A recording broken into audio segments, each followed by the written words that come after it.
ఇక్కడ రాయబడిన మాటలు మనం ధ్యానం చేసుకుందాం. యోబు గ్రంథం 19వ అధ్యాయం 25వ వచనం. నా విమోచకుడు సజీవుడనియు. యేసు ప్రభువారు యోబుకు విమోచకుడని రాయబడింది. ఈ యోబు ఆయనకున్న కష్టాలు, ఆయనకున్న పరిస్థితులు మీకు ఎరుగుదురు. ఆయన ఎన్ని శ్రమలు పడ్డాడో, మరి అన్ని విధాలా ఆయన నష్టపోయాడు.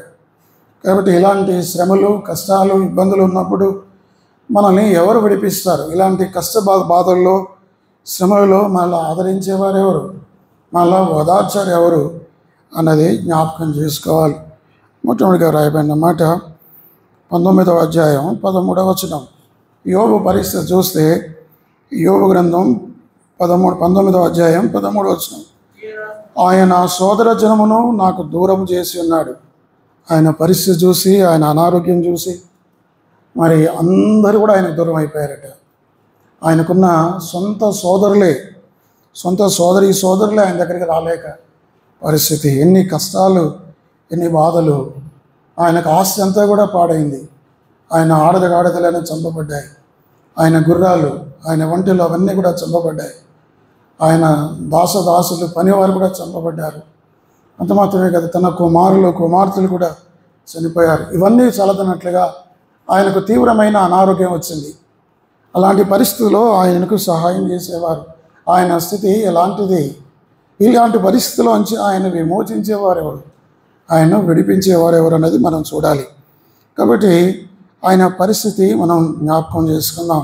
ఆయన సొంత సోదరిమల్లే ఆయన దూరం చేసుకున్నారు. మనకు ఆదరించేది వాళ్ళు ఎవరు? మనల్ని ఓదార్చేవారు ఎవరు? మన ఇంటి వారే, మన అన్నదమ్ములు, మన తోబుట్టువులు. అలాంటి వాళ్ళు ఆయన దూరం పెట్టారు. అంత మాత్రమే కాదు, నా నెలవరులు నాకు కేవలం అన్యులయ్యారు, తెలిసిన వారు కూడా అన్యులయ్యారట. అంత మాత్రమే కాదు, నా బంధువులు నా యొద్దకు రాక ఉన్నారు. బంధువులు కూడా ఆయన దూరం చేశారు. ఎటువంటి దుస్థితి యోబుకు చూడండి. అంత మాత్రమే కాదు, ఆయన ప్రాణ స్నేహితులు ఆయన మర్చిపోయారట. నా ప్రాణ స్నేహితులు ఎన్నో మరిచిపోయి ఉన్నారు. అంత మాత్రమే కాదు, ఆయన దాసులు, నా ఇంటి దాసీ జనులు నన్ను అన్యునిగా ఏం చేద్దరు. ఎటువంటి దుస్థితి, ఎటువంటి కష్ట పరిస్థితి యోబుకు వచ్చింది. ఇలాంటి పరిస్థితిని యోబు ఎవరు విడిపిస్తారు యోబును? చూడండి, నేను నా పనివారిని 16వ వచనం 15 కూడా, నేను వారి దృష్టికి పరదేశినై ఉన్నాను. నేను నా పనివారిని పిలవగా వాడేమీ పలకకుండా ఉన్నాడు. ఇంతకుముందు పని వాళ్ళు ఇట్లా పిలవగానే ఇట్లా పరిగెత్తుకుని వచ్చేవాళ్ళు. ఇప్పుడు పని వాళ్ళని పిలిచినా కానీ పలకటం లేదు. ఎటువంటి పరిస్థితి? 17వ వచనం. నా ఊపిరి నా భార్యకు అసహ్యం, నేను కైన కుమారులకు నా వాసన అసహ్యం. తన సొంత భార్య కూడా అసహ్యించుకుంటుంది. దుర్వాసనతో ఆ పరిస్థితి ఉంది. 19వ వచనం. నా ప్రాణ స్నేహితులందరికీ నేను అసహ్యునైతిని, నేను ప్రేమించువారు నా మీద తిరగబడి ఉన్నారు. బహుశా ప్రపంచంలో యోబు అంతటి కష్టాలు మరి ఎవరికి రావేమో. అలాంటి కష్ట పరిస్థితుల్లో, శ్రమల పరిస్థితుల్లో, అనారోగ్య స్థితిలో అదున్న కాలంలో అతను ఎంతో బాధతో, దుఃఖంతో ఉన్నాడు.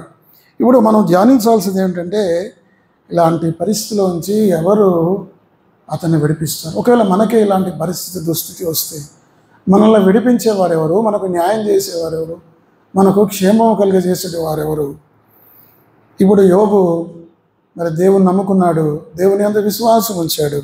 ఆయన పలికిన మాటలు, అయితే నా విమోచకుడు 19:25 నా విమోచకుడు. కాబట్టి యేసుక్రీస్తు ప్రభువారు ఆయన మన వ్యక్తిగతమైన విమోచకుడు. ఇక్కడ మా విమోచకుడు అని రాయబడలేదు, లేకపోతే మన విమోచకుడు అని రాయబడలేదు. ఆయన నా విమోచకుడు. యేసుక్రీస్తు ప్రభువారు ఆయన నాకు విమోచకుడు.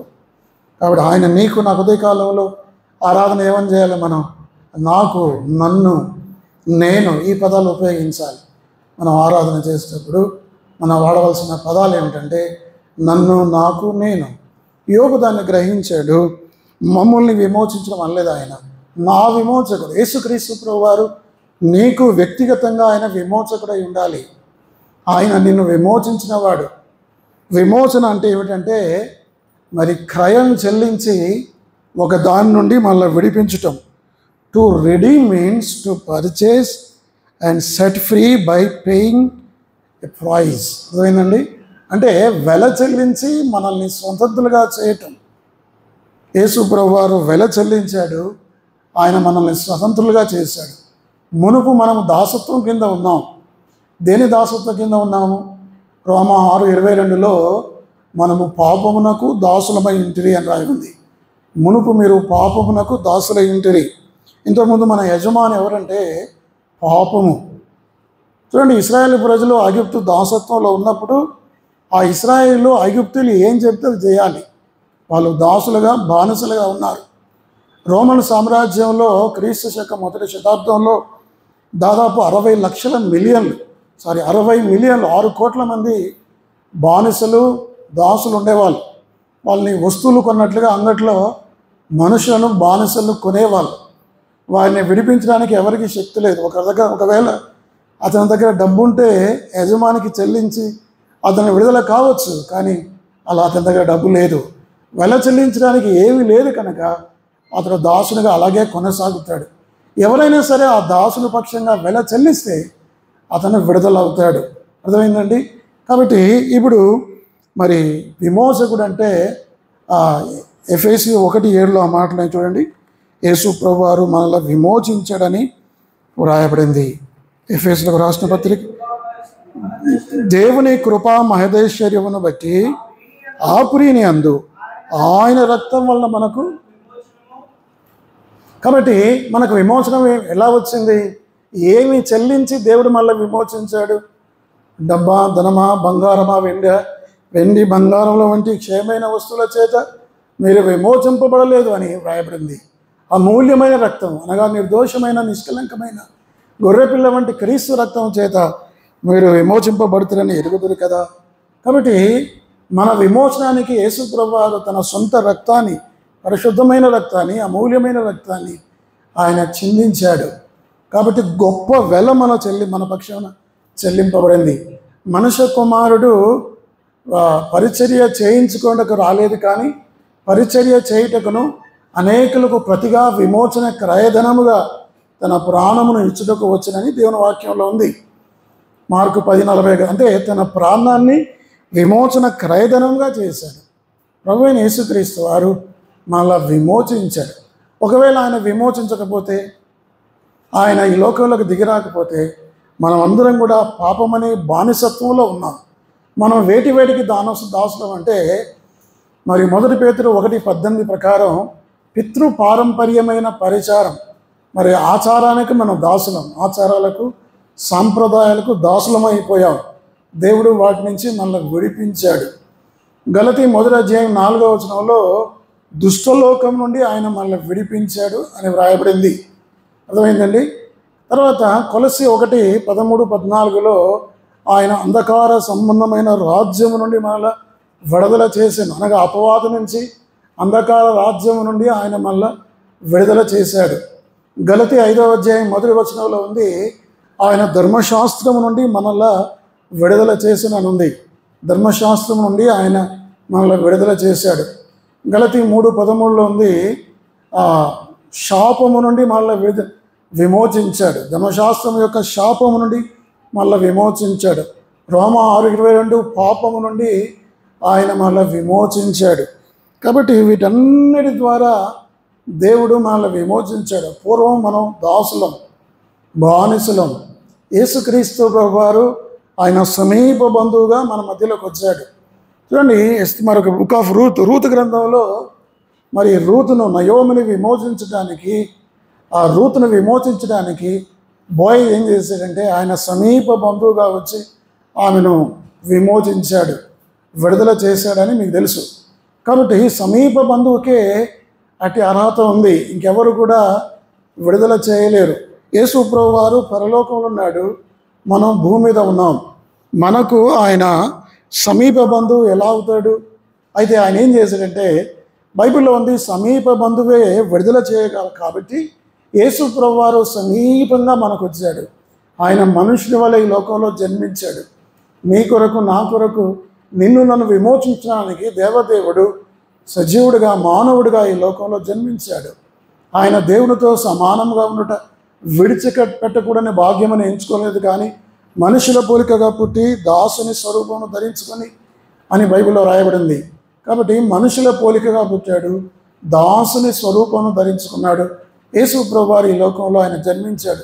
ఎందుకు ఆయన మానవుడిగా వచ్చాడు అంటే ఆయన మనకు సమీపంగా వచ్చాడు. ఆయన దేవదూత వలె ఉంటే ఆయన మళ్ళీ విమోచించలేడు.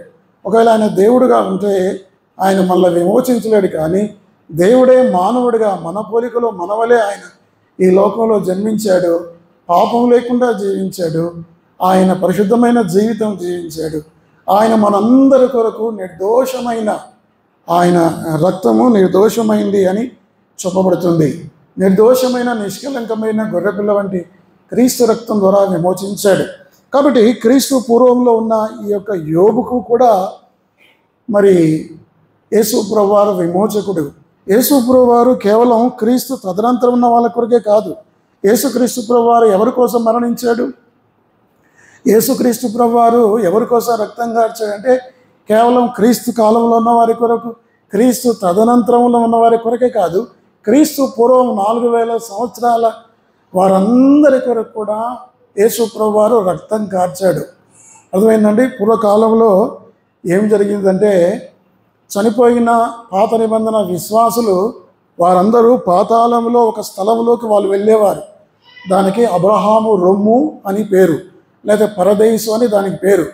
అది పరదేశు పాతాళం రెండు ఆదినాల్లో యేసు ప్రభువారు రాకముందు మరి భూమి లోపల ఉండేవి, రెండు పక్క పక్కనే ఉండేవి. పరదేశంలో ఉన్నవాళ్ళు పాతాళంలో వారు, పాతాళంలో ఉన్నవారు పరదేశంలో ఉన్నవారు ఒకరినొకరు చూసుకునేవారు, ఒకరినొకరు మాట్లాడుకునేవారు. కానీ ఇక్కడ వాళ్ళు అక్కడికి కానీ అక్కడ వాళ్ళకి ఇక్కడ కానీ వెళ్ళడానికి అవకాశం లేదు. వారి మధ్య అగాధం ఉంది. అర్థమైందండి? అది పరిస్థితి. పాత నిబంధన విశ్వాసులు, ప్రవక్తలు, పరిశుద్ధులు ఆదాము మొదలుకొని శిలువ మీద దొంగ వరకు కూడా ఈ పాతాళం ప్రక్కన భూమి లోపల పరదైసులోకి వారు వెళ్ళారు అని బైబిల్ చెప్తుంది. మీరు చూడండి, సమూయేలు ఆయన చనిపోయినప్పుడు ఆ యొక్క శకునగాండ్రి కర్ణ పిశాచి ఆయన పిలిచినప్పుడు ఆయన భూమి లోపల నుంచి పైకి లేచి వచ్చినట్లుగా ఉంది. అంటే భూమి లోపల పాతాళం ప్రకారం పరదేశంలో, అంటే పరదేశం అనేది ఎలా ఉంటుందంటే అదెంతో మరి సంతోషకరమైన స్థలం, అక్కడ హాయి నెమ్మది పొందే స్థలం. దాని ప్రక్కన మరొకటి ఉండేది పాతాళము, అది వేదనకరమైన స్థలం. విశ్వాసులు, దేవుని యందు విశ్వాసం ఉంచిన వారు, నమ్మకం ఉంచిన వారందరూ కూడా మరి యొక్క పరదేశంలోకి వెళ్ళేవారు. దుష్టులు, దేవుని నమ్మని వారు పాతాళంలోకి వెళ్ళేవారు. అయితే యేసు ప్రభువారు వచ్చిన తర్వాత ఏం జరిగిందంటే యేసు ప్రభువారు చనిపోయి రక్తం కార్చి ప్రాణం పెట్టి ఆయన ఆ రోజు చనిపోయిన రోజు ఏం చేశాడంటే పరదేశంలోకి వెళ్ళాడు. బైబిల్లో ఉంది. చూడండి ఆ మాటలు. కీర్తనల గ్రంథం 16వ అధ్యాయం 10వ వచనం. కీర్తనల గ్రంథం 16వ అధ్యాయం 10.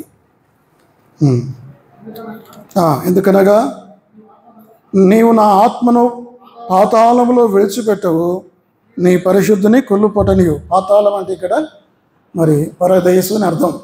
యేసుక్రీస్తు ప్రభువారి గురించిన ప్రవచనం ఇది. ఆయన దేహం భూమిలో సమాధి చేయబడింది. అయితే ఆయన ఆత్మరూపిగా పరదేశికి వెళ్ళాడు. అక్కడ పరదేశికి వెళ్ళిన తర్వాత ఆయన శరీరం మాత్రం భూమిలో ఉంది 3 రోజులు. ప్రవచనం ఏమిటంటే ఆయన శరీరం కుళ్ళు పట్టదు, నీ పరిశుద్ధిని కుళ్ళు పట్టనీయవు. ఎందుకనగా నీవు నా ఆత్మను పాతాళంలో విడిచిపెట్టవు. యేసు ప్రభువారు శిలువ మీద దొంగతో చెప్పిన మాట మీకు తెలుసు కదా, నేడు నీవు నాతో కూడా పరదేశంలో ఉండు అన్నాడు. అంటే భూమి లోపల పాతాళము పక్కన ఉన్న పరదేశంలోకి యేసు ప్రభువారు వెళ్ళిపోయాడు. అయితే యేసు ప్రభువారు ఏం చేశాడు? ఆ 3 దినాల వరతో గడిపి 3వ రోజున ఆయన తిరిగి ఆయన భూమి మీదకి వచ్చాడు. ఆయన మృత్యుంజయుడై లేచాడు. అయితే యేసు ప్రభువారు పరలోకానికి ఆరోహణమయ్యేటప్పుడు 41వ రోజున 40 దినాలు అనేకులకు కనబడి ఆ తర్వాత ఆయన పరలోకానికి వెళ్ళిపోయాడు. వెళ్ళిపోయేటప్పుడు చెరగా కొనిపోయాడని బైబిల్లో ఉంది. ఎఫెసీలకు రాసిన పత్రిక 4వ అధ్యాయం. ఎఫెసీ 4వ అధ్యాయం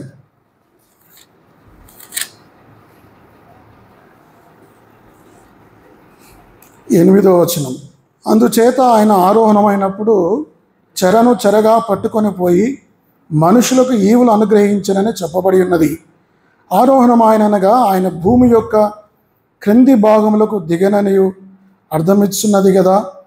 దిగినవాడు తానే సమస్తమును నింపినట్లు ఆకాశ మండలములన్నిటికంటే మరి పైకి ఆరోహణమైన వాడునై ఉన్నాడు. కాబట్టి పాత నిబంధన విశ్వాసులందరినీ కూడా చెరగా అంటే వాళ్ళు ఒక రకంగా యేసుక్రీస్తు రానంత వరకు వారు పరదేశం అనే స్థలంలోనే వారు ఉంటారు. అర్థమైందండి. అయితే యేసు ప్రభువు వచ్చిన తర్వాత వారందరినీ పరలోకానికి తీసుకుని వెళ్ళాడు. ఇప్పుడు పాతాళం పక్కన ఉన్న పరదేశం ఇప్పుడు ఖాళీగా ఉంది. ఇప్పుడు చనిపోయిన క్రీస్తు తదనంతరం సంఘంలో చేర్చబడిన విశ్వాసులు చనిపోయిన తర్వాత ఏం జరుగుతుంది అంటే వారి శరీరాలు వారి భౌతికాలు భూమిలో పాతిపెడతారు, కానీ వారి ఆత్మలు నేరుగా పరలోకం వెళ్తాయి. ఇంతకుముందు క్రీస్తు పూర్వములే భూమి లోపల ఉన్న పరదేశంలో కాదు, కానీ ఆ పరదేశం ఇప్పుడు రీఫార్మ్డ్ ప్యారడైజ్గా మార్చబడింది. అది ఆ పరదేశం వేరు. క్రీస్తు రాకమునుకున్న పరదేశం వేరు, క్రీస్తు తదనంతరం ఉన్న పరదేశం వేరు. కాబట్టి ఇప్పుడు చనిపోయిన వారు ఎక్కడికి వెళ్తారు? నేరుగా చూడండి 2 కొరింథీ 5వ అధ్యాయం. 2 కొరింథీ 5వ అధ్యాయం. క్రీస్తు తదనంతరం చనిపోయిన విశ్వాసులు ఎక్కడికి వెళ్తారన్నది మనం ధ్యానం చేస్తున్నాం. 2 కొరింథీ 5వ అధ్యాయం 7వ వచనం. గనుక ఈ దేహములో నివసించున్నంత కాలం ప్రభువునకు దూరముగా ఉన్నామని ఎరిగి ఉండి ఎల్లప్పుడూ ధైర్యము గలవారమై ఉన్నాము. ఇట్లా ధైర్యము కలిగి ఈ దేహమును విడిచిపెట్టి ప్రభువునతో నివసించుటకు ఇష్టపడుచున్నాం. కాబట్టి కొత్త నిబంధన విశ్వాసులు, సంఘంలో చేరిన వ్యక్తులు, ప్రభువునందు మృతులైన వారు నేరుగా పరలోకంలో ప్రభు ఉండే స్థలంలోకి వెళ్తారు. అది పరిస్థితి. కాబట్టి మీకు ఇదంతా ఎందుకు చెప్తానంటే యోబును కూడా యేసు ప్రభువారు విమోచించాడు. క్రీస్తు రక్తము కార్చబడకపోతే యోబుకే కానీ పాత నిబంధన విశ్వాసులు ఎవరైనా సరే వారికి సంపూర్ణమైన సిద్ధి ఎందుకు పెన్నులు కిటికీలు అంటారు లేదు. చూడండి మాటలు.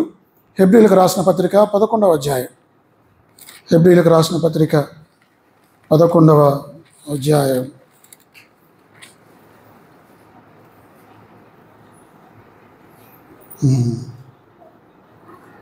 అక్కడ ఏముంటుందంటే మనం లేకుండా 12వ అధ్యాయం 11వ అధ్యాయం 39-40. వీరందరూ తమ విశ్వాసం ద్వారా సాక్ష్యం పొందిన వారైనను మనము లేకుండా సంపూర్ణులు కాకుండా నిమిత్తము దేవుడు మన కొరకు మరి శ్రేష్టమైన దానిని ముందుగా సిద్ధపరిచిన గనుక వీరు వాగ్దాన ఫలము అనుభవింపలేదు. వీరంటే ఎవరంటే ఇక్కడ విశ్వాస వీరులు పట్టికలో ఉన్నవారు. వారికి ఎప్పుడు సంపూర్ణత అంటే యేసుక్రీస్తు తదనంతరం యేసుక్రీస్తు రావాలి, ఆయన చనిపోవాలి, ఆయన పరదేశంలోకి వెళ్ళాలి, వారితో గడపాలి, వారందరినీ చెరగా పరలోకానికి తీసుకుని వెళ్ళాలి, ఆయన భూమి మీద తిరిగి మరి సజీవుడుగా 3వ రోజున లేవాలి, పరలోకానికి ఆరోహణం కావాలి. ఇదంతా జరిగితే తప్ప వారికి సంపూర్ణ సిద్ధి లేదు అని దేవుని వాక్యంలో ఉంది. కనుక యోబును కూడా యేసు ప్రభువారు విమోచించాడు. ఆదాము మొదలుకొని ఆదామును విమోచించిన వాడు యేసు ప్రభువే, శిలువ మీద దొంగను విమోచించిన వాడు యేసు ప్రభువే, పాత నిబంధన విశ్వాసులందరినీ విమోచించిన వాడు యేసుక్రీస్తు ప్రభువే, తర్వాత నిన్ను నన్ను విమోచించిన వాడు యేసు ప్రభువే. ఇక్కడ రాయబడిన మాటలు ఏమిటంటే యోబు 19:25 ఏం చెప్తుందంటే నా విమోచకుడు. యోబు ఎవరి గురించి మాట్లాడుతున్నాడు? ఆ మాట ప్రవచనాత్మకంగా యేసుక్రీస్తు గురించి ఆయన మాట్లాడుతున్నాడు. క్రీస్తు పూర్వంలో ఉన్నప్పటికీ క్రీస్తుని గురించి ఆయన తెలుసుకొని మరి నా విమోచకుడు ఆయన యేసు అని చెప్పకనే చెప్తున్నాడు. నా విమోచకుడు మొట్టమొదటిగా ఆయన యేసుక్రీస్తు ప్రభువారు విమోచకుడు అని అర్థం. రెండవది ఏమిటంటే యేసుక్రీస్తు ప్రభువారు విమోచించి రక్తం కార్చి ప్రాణం పెట్టి సమాధి చేయబడి తిరిగి 3వ రోజున తిరిగి లేచాడు. 3వ దినాన తిరిగి లేచిన వ్యక్తి ఆయన సజీవుడు. చూడండి ఆ మాటలు 19:25. అయితే నా విమోచకుడు సజీవుడు. రెండవ మాట ఏమిటి?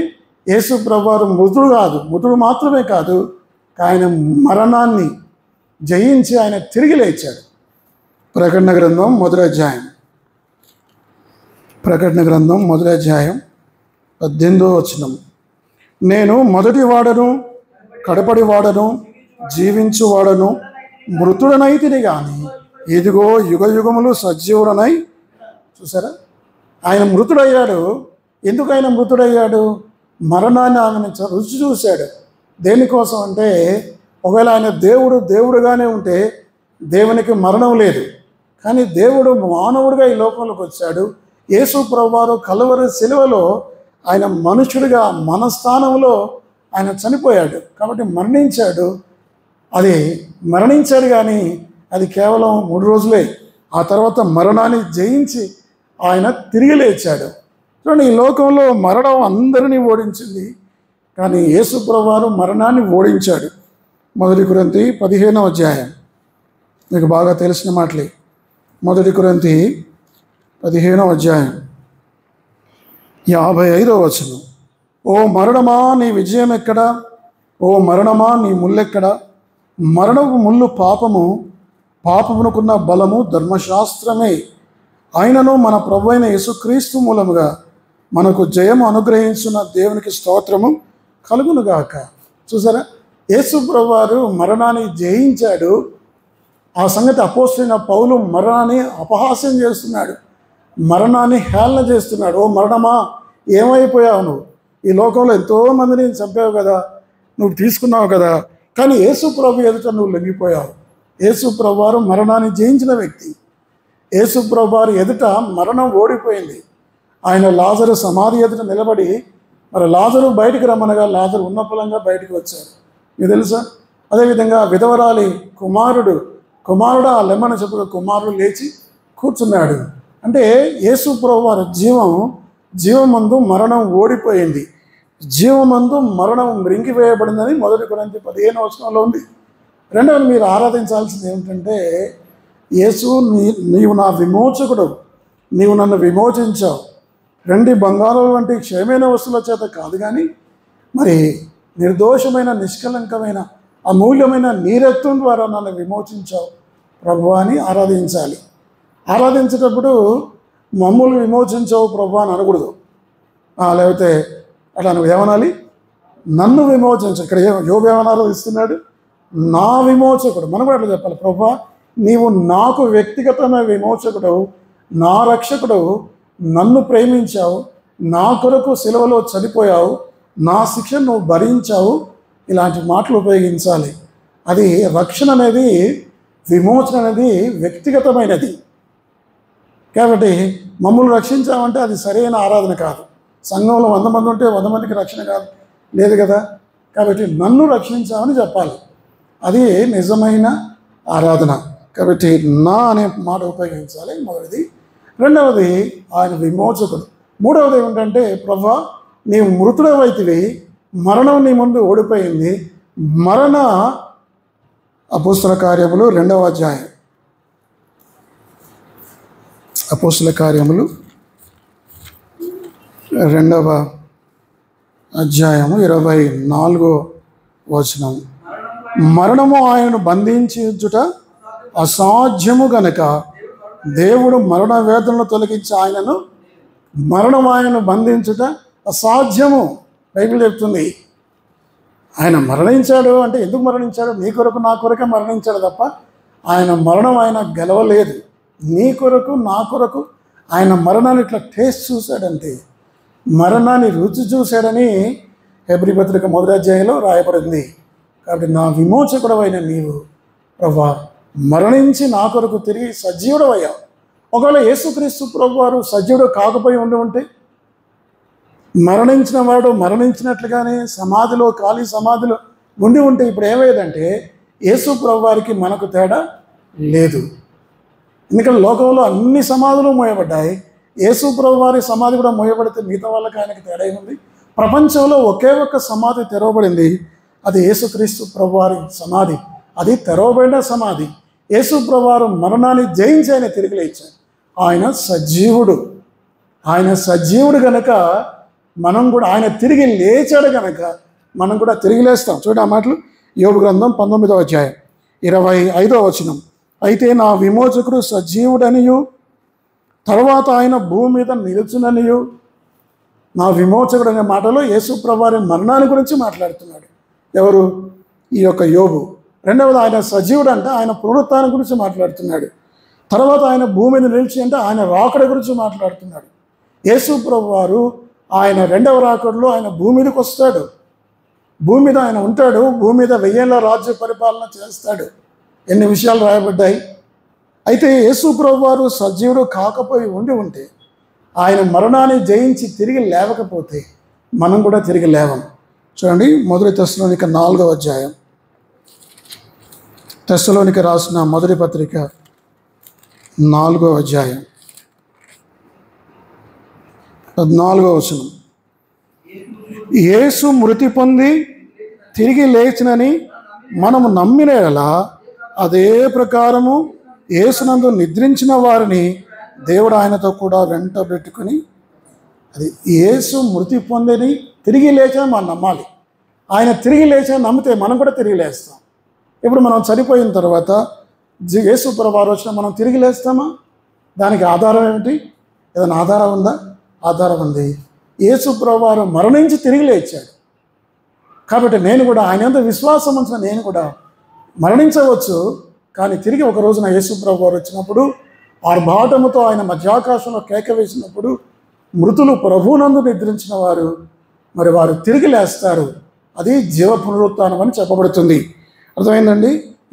ఇంకా యోబు ఏమంటాడంటే, అయితే నా విమోచకుడు 19:25 సజీవుడనియు తర్వాత ఆయన భూమి మీద నిలిచిననియు నేను ఎరుగుదును. ఈలాగు నా చర్మము చీకిపోయిన తర్వాత శరీరముతో నేను దేవుని అంటే ఇంకా చర్మం చీకిపోయిన తర్వాత ఇంకేముంటుంది?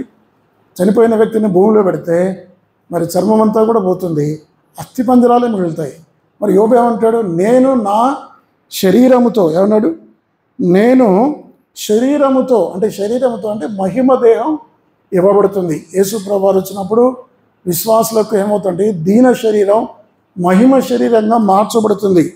ఫిలిప్పీలకు రాసిన పత్రిక 3వ అధ్యాయం 20వ వచనం. ఫిలిప్పు 3:20. మన పౌరస్థితి పరలోకమందున్నది, అక్కడి నుండి ప్రభువైన యేసుక్రీస్తు అను రక్షకు నిమిత్తము కనిపెట్టుకుని ఉన్నాము. సమస్తమును తనకు లోబరుచుకున్న జాలిన శక్తిని బట్టి ఆయన మన దీన శరీరమును తన మహిమగల శరీరమునకు సమరూపము గలదానిగా మార్చాడు. చూసారా? దీన శరీరాన్ని మహిమ శరీరంగా మార్చాడు. అంటే ఈ మట్టి శరీరం మట్టిలో కలిసిపోతుంది. ఎందుకు ఇది మట్టిలో కలిసిపోతుంది అంటే ఈ శరీరం మట్టిలోంచి వచ్చింది.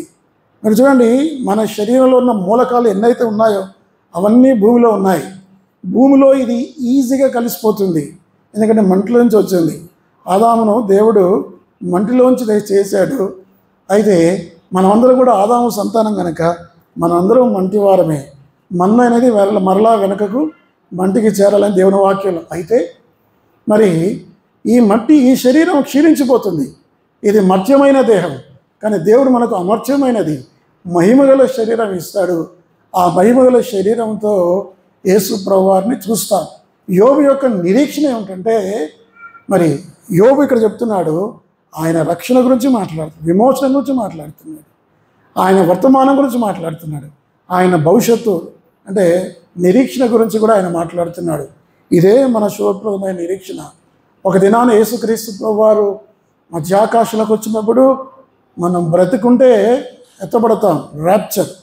ఒకవేళ అప్పటికే మనం చనిపోతే మరి మృతుల పునరుత్థానం, జీవ పునరుత్థానంలో ఆర్భాటముతో ఆయన కేక వేసినప్పుడు ఆయన స్వరాన్ని విని ప్రభువునందు మృతులైన వారు మొదట లేస్తారు. కాబట్టి ఈయనన్న మాటలు నేను చూస్తాను, ఆ నిరీక్షణ నీకుందా? యేసు ప్రభువారు నేను చూస్తానన్న నిరీక్షణ నీకుందా? కాబట్టి అలాంటి నిరీక్షణ మనం కలిగి ఉండాలి. మీరు ఆ మాటలు కూడా ఆరాధన చేయాలి. ప్రభువా, శుభప్రదమైన నిరీక్షణ నాకు ఇచ్చావు, నన్ను విమోచించావు. మన గతాన్ని అంటే ఎప్పుడో మనం మారు మనసు పొందాం కదా, అది జ్ఞాపకం చేసుకోవాలి. వర్తమానంలో దేవుడు మనకి ఇస్తున్న సదుపాయాలు, లేకపోతే ఆయన మనకు చేస్తున్న మేలు ఉపకారములు, ఆయన పాపం నుంచి ఏ విధంగా విడిపిస్తున్నాడు, క్రీస్తు సారూప్యంలోకి ఏ విధంగా మారుస్తున్నాడు, ఇవి వర్తమానాన్ని జ్ఞాపకం చేసుకుంటూనే భవిష్యత్తులో మనం పొందబోయే మహిమగల స్థితిని కూడా, శుభప్రదమైన నిరీక్షణ కూడా జ్ఞాపకం చేసుకోవాలి.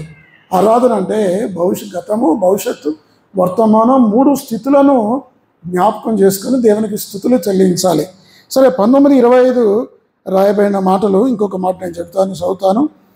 అయితే నా విమోచకుడు సజీవుడనియు తర్వాత ఆయన భూమి మీద నిలుచుననియు నేను ఎరుగుదును. అంటే ఐ నో, ఇది చాలా ప్రాముఖ్యమైనది. మనం ఎరుగుదుమా? ఎవరైతే మరి నా విమోచకుడు యేసు ప్రభువారు నా రక్తంతో, ఆయన రక్తంతో నన్ను విమోచించారని ఎవరైతే భావిస్తారో వారు ఉదయకాలంలో యోగు వలె ఆయన ఆరాధించాలి. నేను ఎరుగుదును అంటే ఆయన డిక్లేర్ చేస్తున్నాడు, ఆయన ప్రకటిస్తున్నాడు, ఆయన దేవుణ్ణి స్తుతిస్తున్నాడు. మనం కూడా దేవుణ్ణి స్తుతించాలి. ఏమని దేవుణ్ణి స్తుతించాలి? కన్ఫర్మేషన్ ఇదంతా కూడా ఏదో మాటలు చెప్పడమే కాదు, ఇక్కడ దాన్ని కన్ఫామ్గా యోగు చెప్తున్నాడు. కాబట్టి నా విమోచకుడు మరి ఆయన భూమి మీద నిలుస్తాడు. ఒక దినాన యేసు ప్రభువు దేవుని కుమారుడు మానవుగా ఈ లోకంలోకి వస్తాడు. తర్వాత 1000 రాజ్య పరిపాలనలో కూడా ఆయన తిరిగి వస్తాడని చెప్తున్నాడు. నేను చనిపోయినప్పటికీ సరే, మీకు తెలుసా మధ్యాకాశంలో యేసు ప్రభువు ఆర్భాటంతో కేక వేసినప్పుడు మరి యోబు శరీరం మట్లో ఉంది. అది ఏమైపోయిందో మనకు తెలియదు. అస్థి పంజరాలు, ఎముకలు కూడా ఉండవచ్చు. అది ఏదైనా సరే యేసు ప్రభువారి స్వరం వినగానే యోబు ఆ దినాన తిరిగి లేస్తాడు. దీన శరీరం మహిమ శరీరంగా మార్చబడుతుంది. అది మనం ఎరగాలి. అలాంటి నిశ్చయత కలిగిన వారు, అలా రక్షణ పొందిన వారు, యేసు నా కొరకు ప్రాణం పెట్టి వెల చెల్లించి నన్ను విమోచించాడు, నన్ను రక్షించాడు, నేను ఇప్పుడు పరిశుద్ధుడను, నేను చనిపోతే పరలోకం వెళ్తాను అన్న నిశ్చయత ఎవరికైతే ఉందో అలాంటి వారు హృదయపూర్వకంగా ప్రభువును ఆరాధించాలి. అర్థమైందండి? దేవుడి వాక్యమును దీవించుగాక.